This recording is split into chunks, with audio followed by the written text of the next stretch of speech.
pessoal, nós estamos aqui na Uniflex Gabriel, que está sempre inventando moda, e agora a gente lançou um programa novo chamado Papo de Cozinha. E nesse Papo de Cozinha a gente vai bater um papo com alguns arquitetos e nós vamos começar com muito garbo e elegância, né? Porque a gente vai começar com o Diego Rebolo.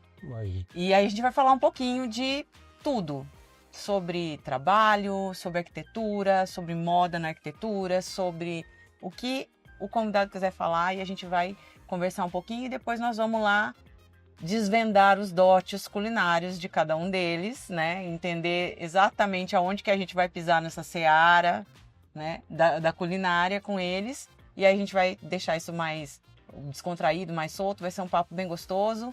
E então, bora começar? Vamos. Diego, prazer te receber aqui. Você sabe, você já é de casa, né? Que aqui a gente já trabalha junto faz um tempo e já transcendemos essa nossa relação aqui, né? E é um prazer te receber aqui. E aí eu queria conversar, a gente vai bater um papinho bem tranquilo, bem descontraído, bem ao seu tempo, pra gente falar sobre o que você quiser.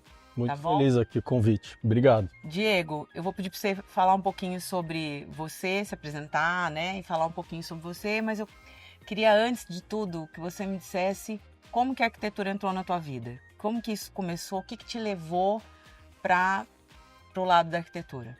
Tá, eu acho que o arquiteto verdadeiro, né? Que eu me considero, é uma vocação, tá? Então a nossa área, ela tem... Quando eu falo nossa área, você não é arquiteto, mas assim, a área dos arquitetos, né? Ela exige muito preparo, muito foco, muita dedicação, tudo isso. E isso só funciona se você tem uma vocação. Então, cada vez, assim, hoje em dia eu tenho certeza disso, mas assim, quando eu era mais novo eu não tinha nenhuma. E eu nem sabia que eu ia estudar arquitetura, né? Então eu sempre gostei muito de obra, gostava de casa, de construção, me chamava muita atenção. Eu tinha uma sensibilidade ligada a isso, entendeu? Então eu entro num lugar bonito, eu me sinto bem, desde pequeno, assim. E aí eu lembro, eu tenho flashes na memória, por exemplo, sei lá, uma vez eu ia ter uma festa de aniversário na minha casa, sei lá, eu devia ter 15, 14 anos. Aí eu falei com a minha mãe assim, eu vou dar uma arrumada aqui. Aí eu arrumei um pouquinho assim a sala, né? Que era um apartamento assim pequeno, tudo. Já aí, é uma coisa, não é habitual. Já né? não é habitual, mas assim, naturalmente eu fui dar uma organizada que eu falei, vai vir meus amigos, eu vou deixar isso aqui um pouquinho mais bonito, ou sei lá, né? Nem sei se era feio, mas sabe quando você faz isso naturalmente? Sim. E aí eu lembro que depois minha mãe eu via ela falando com as amigas, sei que ela assim, o Diego arrumou aqui e eu não mexi mais, porque eu achei que ficou tão bom, entendeu? E eu pensava assim, eu falava, nossa, mas assim, zero consciência e zero relação disso com a arquitetura. Na minha cabeça não tinha relação nenhuma isso com a arquitetura. E aí eu fui fazer engenharia, meu pai é um engenheiro civil, ele teve muito sucesso na profissão, ele reformou muita coisa, construiu.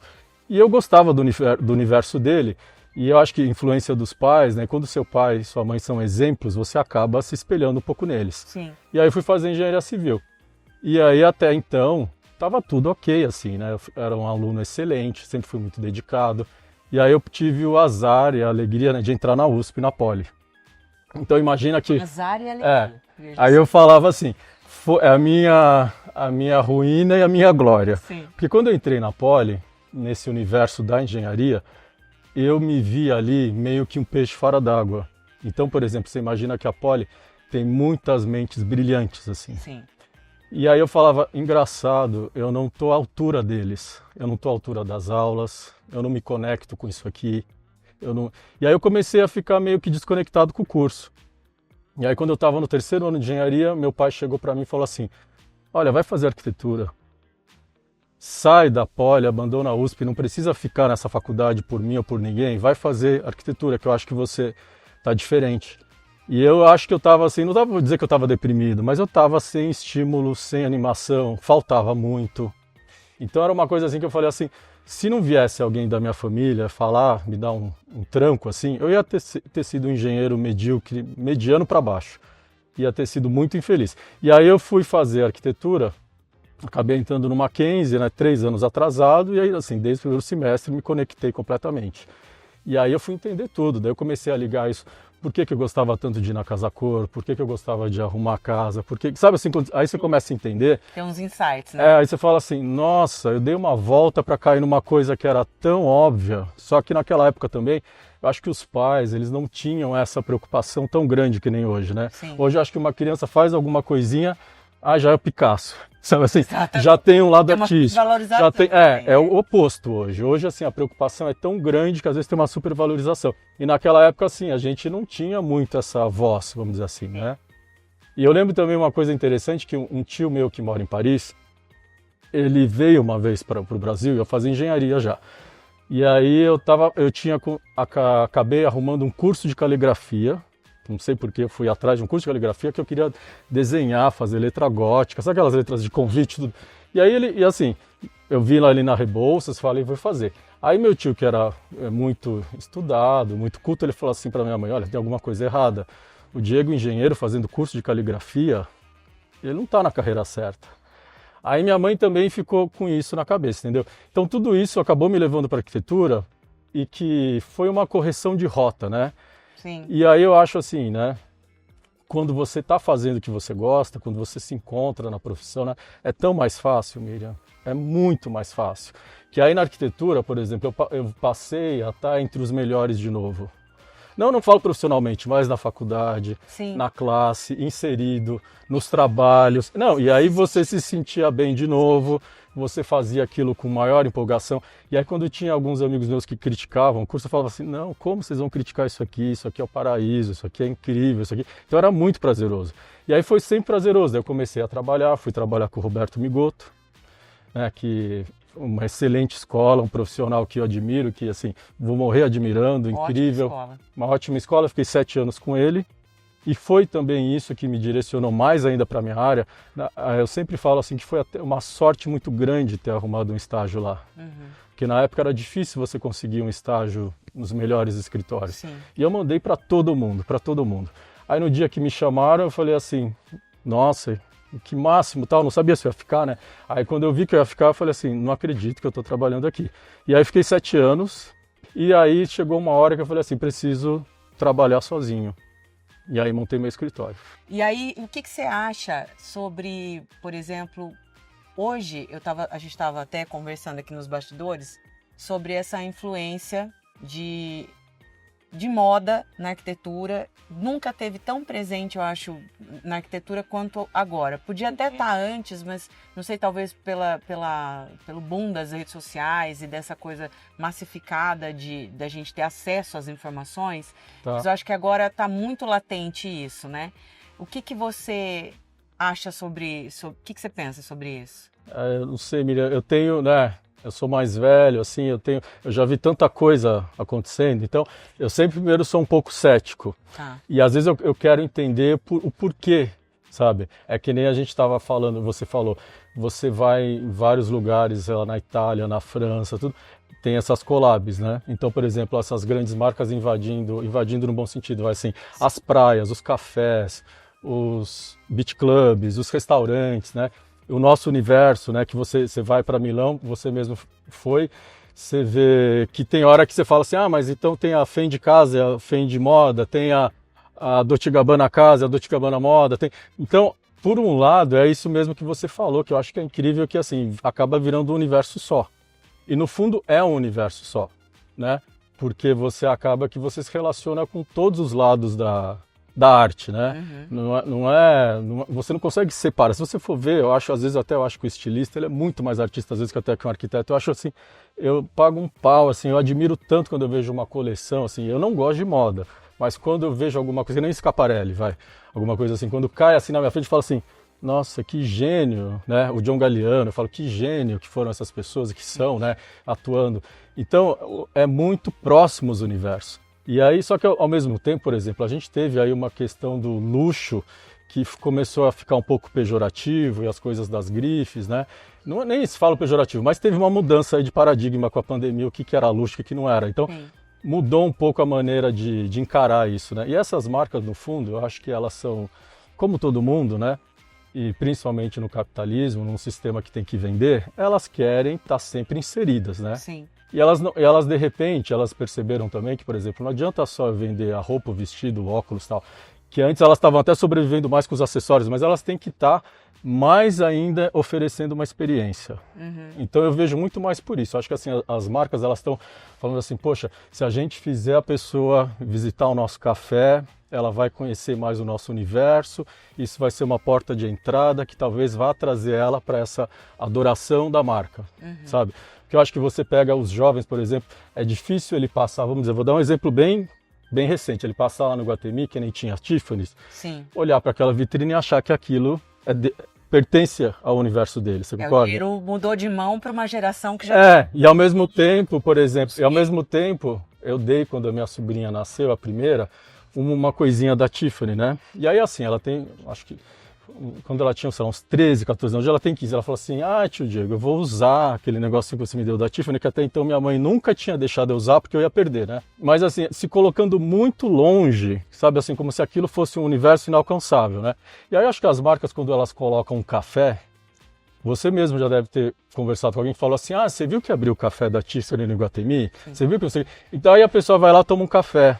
Aí isso, eu acho que mesmo que ela não tenha afinidade com a marca, ela aproxima, né? Está se aproximando, está convivendo, tal. Então acho que as marcas perceberam isso, que se elas ficassem naquele Olimpo e naquele luxo, porque tudo é muito caro, né? Não vamos dizer que é acessível, porque não é. Não é. Então essa maneira de entrar na arquitetura, entrar na moda, não, na moda não, entrar na gastronomia, entrar nos cafés, isso acaba que te deixa mais amigável, entendeu? A última vez que eu estive em Londres, né, eu estava na Harrods e tem um café da Prada dentro e foi tão natural que, por exemplo, você anda naquela loja que é enorme e uma hora você fica tonto, né? Ainda mais se você está com uma irmã ou com alguma mulher que não tem limite, que não, assim, de gostar de ver coisa. Eu não gosto tanto, eu canso. Aí eu falei assim, vamos tomar um café aqui. Aí você toma, quando você vê, você está no café da Prada, daí você começa até a falar assim, gostoso esse café, porque ele te recebe numa hora que você está precisando. Sim. Aí quando você sai na rua, né, se está num dia bonito, que nem lá que estava, daí você vê que tem várias mesinhas, que tem tudo. E aí aquele negócio assim da Prada, acaba que assim, se você tem algum preconceito, alguma coisa, você fala assim, é meio, né, blasé. Meio blasé. Você fala, não é blasé, na verdade ele foi necessário, ele é agradável, é gostoso de estar. E aí se a marca faz isso com prazer, é impossível você não entrar no universo dela. Sim. Então tem esse lado que eu acho que é o lado econômico e tem o lado mesmo que tem um interesse maior, eu acho, pelo universo, né? Eu acho que assim, as redes sociais, que nem você falou, trouxe isso de uma maneira muito forte. Então, por exemplo, mesmo que nem eu te falei, eu não gosto de moda e eu sou obrigado a ver de vez em quando o Schiaparelli, sou obrigado a ver a Demi Moore, não sei onde. Então, acaba que a rede social trouxe todo esse conteúdo, entendeu? Então, a gente, antigamente, eu tinha que abrir uma Vogue, que eu nunca ia abrir. Né? Democratizou. Democratizou e juntou mais. E aí eu acho que é muito interessante. Eu gosto. Eu acho que sempre que você mistura mais as coisas, você tem coisas mais interessantes, né? Aí quando agrega e tem talento do outro lado fazendo esse mix de forma consciente. E tem um monte de gente que... Mas tem muito na nossa área, né? Então, se você juntar arquitetura com moda, né, são duas áreas extremamente talentosas e que né, que nem você falou, isso sendo bem feito, é fenomenal, é muito legal. Agora a gente está aqui no nosso gourmet, né? O Diego já está aqui começando a preparar o nosso almoço. Diego, e aí, o que você vai fazer pra gente hoje? Conta pra nós. É um risoto de limão siciliano. Que delícia. É uma coisa prática, de fazer. E rápida, né? Isso. Pra quem cozinha sozinho, você cozinha bem? Não, mas assim, alguma coisa eu consigo fazer. Sobrevive. Sim. Então tá bom. Hidratando bem o arrozinho, tudo dá certo. Gente, o cheiro tá, é que, na verdade, vocês não vão sentir, mas o cheiro... Os ingredientes que são muito bons, pelo visto. Tá muito bom uma coisa. Diego, aí vamos aproveitar esse clima que a gente já deu um pouco de risada aqui. Conta pra mim uma coisa. Teve algum perrengue de obra que você se lembra, assim, que você quis me matar? Eu estou lembrando de alguns. Não, eu... Tô brincando, Sabe o que mas acontece? algum perrengue de obra, assim, que... Não, tá. Engraçado, que você fala... É que eu acho que, assim, a solução, ela é tão rápida e tão boa que a gente esquece. Tô falando sério mesmo. Olha, ainda bem que ele esquece, gente. Não, porque, gente, assim, o profissionalismo é muito grande. Então, quando dá alguma coisa errada, não marca. Juro que não marca. Eu lembro, na verdade, de coisas, assim, inusitadas que você me salvou. que eu acho mais, na verdade me marcou mais, você entendeu? Tá. Que os perrengues. Sim. Mas é verdade. Conta uma pra gente que salvou. Por exemplo, uma vez eu estava fazendo uma cozinha que era super incrível, assim, fora do padrão, uma bancada suspensa e tal. E aí a cozinha tinha ficado tão incrível que eu queria fotografar. E aí quando eu resolvi fotografar, tinha uma janela, e eu falei assim, essa janela não tá legal assim, porque ainda não tinha paisagismo de fora na varanda. Aí eu falei, Miriam, eu tenho uma foto que eu acho que ela dali a 3, 4 dias, que isso a gente resolve em cima da hora, na verdade, né? Sim. Aí eu falei, empresta uma persiana, se você tiver, que eu preciso tampar aquela janela. Aí você falou assim, Diego, eu vou produzir a persiana. Tem como ir lá medir? Eu vou produzir a persiana, a gente vai instalar e vai fazer. Eu falei, nossa, que coisa incrível, né? Que assim, eu pensei numa coisa assim tão completamente assim improvisada, tosca, Sim. e veio uma persiana impecável, um rolô assim, e que no fim a cliente acabou ficando, entendeu? Ah, então, tá vendo? Aí no final a gente resolveu o problema do Mas Diego e da cliente. Então, e o intuito não era nem esse, então eu achei legal esse altruísmo, né? Porque foi resolver um problema meu, não foi fazer uma venda, né? Sim, não, mas a intenção justamente da parceria é essa. É que parceria é isso, não é só efetivamente rolar a compra, né? Uma venda, uma relação comercial. É justamente a gente tá parceiro para a hora do perrengue, porque é no perrengue que a gente vê com quem que a gente anda. Exatamente. É verdade? É o que é a hora que a gente vê se tem mesmo uma parceria, né? Exatamente. Se não é uma troca só profissional, só comercial, né? Ó, então eu vou te ajudar, tá, Diego? Pode me ajudar. Senão não vai dar tempo. Sim, não, e você manja mais que eu. Não manjo, mas vamos lá, vamos botar uma Olha, quanta manteiga. É bom que a gente treinou. Exatamente. Pensa que Fomos à academia, tá tudo ok. Aliás, o que seria da vida sem as papilas gustativas sendo, né? Sim. Impulsionadas pela gordura, né, querido? Então a gente vai ter que botar aqui também. Nossa, ainda veio o queijo, vai. Mais um queijinho, você vai me falando aí quanto que tá bom. Vai dar uma derretida, a gente põe mais depois. Tá bom, depois a gente põe por cima. Isso. E você cozinha em casa, Diego? Pra sobreviver. Pra sobreviver. Pra sobreviver. Eu fui muito mal acostumado, então assim, eu fiquei morando com os meus pais muito tempo, e era aquela casa que tinha refeição de dia, Sim. tipo à noite, tinha tudo, tinha café da manhã, tudo. Almoço, então, aí de repente eu fiquei sem tudo isso, entendeu? Ah. Aí eu comecei a cozinhar by myself, assim, Uhum. e eu sobrevivo. Mas na verdade, Miriam, eu pensei assim, né? Eu nunca caí na tentação do iFood. Desde a época da pandemia. Aí eu falei assim, bom, eu vou aproveitar que agora eu vou fazer minhas coisas, vou fazer coisas mais saudáveis e tentar começar a preparar, né? Então aprendi na marra a preparar a minha comida, entendeu? Entendi. Mas como ele é meu amigo, ele pegou e fez o quê? Ele abriu mão e botou bastante manteiga nesse risoto pra gente poder ficar Exato. feliz, não é verdade? Sim. Tá. Ô Miriam, e você, assim, você lembra de alguma coisa, assim, perrengue ou engraçado ou, sei lá, diferente que a gente passou? Lembro. De uma obra na Fazenda Boa Vista que a gente fez e a gente chegou lá, a marcenaria do painel da cama tinha entrado para dentro do cortineiro e a gente chegou com as peças, eram blackouts gigantescos, com 5 metros de largura, assim, para colocar e encontrando, fazendo um L na fachada toda de vidro, naquelas casas de vidro.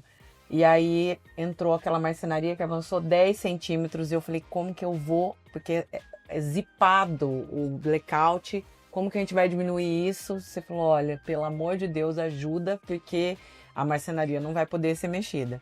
E aí no final, a gente conseguiu inverter a instalação, que a gente não estava prevendo inverter, mas você falou, eu já imaginei que seria isso que ia ser feito. Eu falei, então tá maravilhoso, porque era isso que era a alternativa que tinha, era a que ele esperava. Então a gente já ficou mais aliviado e aí a gente conseguiu resolver. Não, e aquela obra foi realmente um produto que me vendeu a ideia de que vocês faziam tudo mesmo.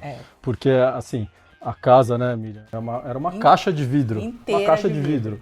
E aí, quando a gente começou a ver, eu falei assim, como é que a gente vai resolver isso aqui, Exatamente. meu? E aí você trouxe, né? Foi todo, né? Não foi nem persiana. Era de tão grande que era tudo, né? Era muito grande.